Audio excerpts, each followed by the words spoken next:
Most people fail on their healing journey because they don't understand that healing and cleaning are two sides of the same coin, and that you can't have one without the other. And see, when it comes to healing, most people want to heal without first doing the cleaning. And so let me give you an analogy to help you with this. So let's say you're riding a motorcycle and you're cruising along on the highway and a car shoots out in front of you, and to avoid a worse accident, you have to lay that bike down. And in the process of laying that bike down, you end up with severe road rash on your arm and your leg, which is already bad enough. But to make things worse, that road rash is filthy. It's filled with dirt and rocks and road grime. So as you're looking at your cut, you realize like you're in pretty bad shape and that cut needs to be cleaned out. But like I said, most people want to skip that process because they know that process will be hard.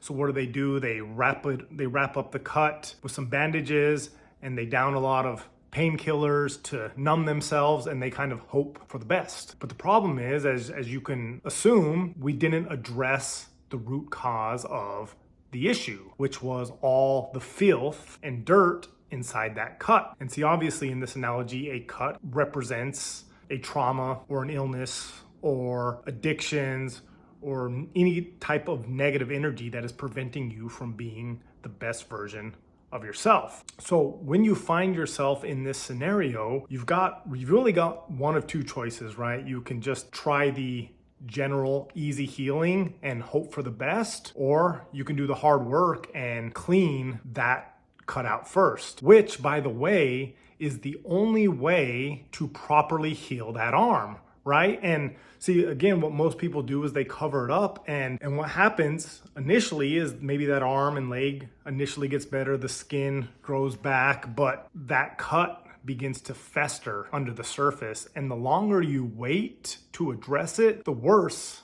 it's gonna be. But the day you do decide to step up and do a proper healing, just know, and you do know, that is going to suck, right?